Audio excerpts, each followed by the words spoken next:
Alright, before we continue, I just wanted to talk about a couple of science terms that some people may not know about. So the first one is the null hypothesis. So the null hypothesis is basically a way of checking our own confirmation bias. So as humans, we see more patterns than actually exist. Our brain is just wired that way. It's on pattern-seeking overdrive.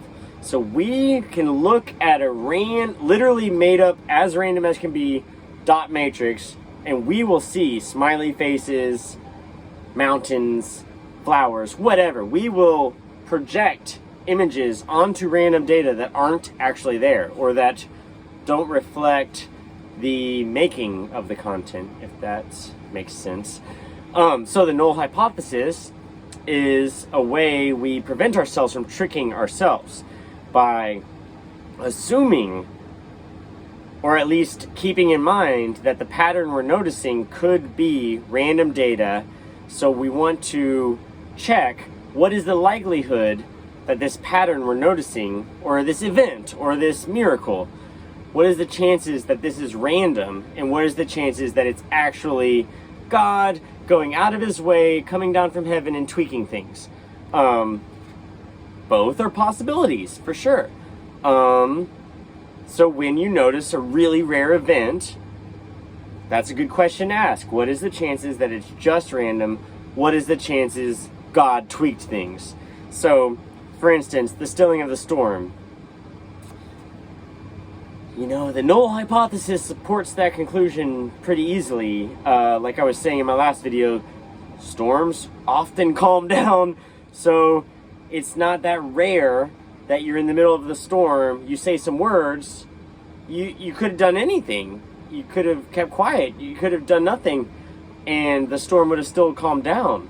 So, it's not a very significant event. The what's it called? The p-value, like the probability that this is not due to chance, that this is not the null hypothesis, the p-value would be low. I think a high p-value means it's very unlikely. I might have got those backwards, so double check me. But anyways, and then look at this next part. The parallels between what the God of Israel does and what, are there different gods or not? Come on, you guys. What the God of Israel does in the psalm and what Jesus does in the stilling of the storm are truly remarkable. Okay, on the left is the Lord stills the storm in that Psalm 107. Number 1, sailors are in ships. Number 2, stormy wind and waves. 3, courage melts away. 4, they cry out to the Lord. 5, the Lord stills the storm. 6, the waves of the sea are quiet, which sounds like exactly like number 5, but whatever. And then the parallel. Oh my gosh, it's the disciples in the boats. The stormy wind and waves. The disciples are afraid. They cry out to Jesus. Jesus stills the storm. And there was a great calm. Can this many parallels really be chalked up to coincidence? God, this guy must have never been on a boat in the ocean in a storm before. Because that's literally how it goes every single time. Yeah, there's people in the boats. It gets so silly.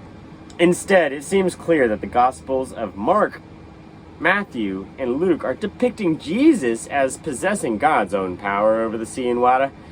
In the words of the New Testament scholar Joseph Fitzmyer and John Mayer, as Yahweh established order over chaos, rescued his people from watery disasters. So now Jesus is presented as having a similar role in their destiny. In short, what Yahweh does to save the crew of the ship on the sea in Psalm 107, Jesus does to save his disciples in the ship of the Sea of Galilee. Who gives a fuck?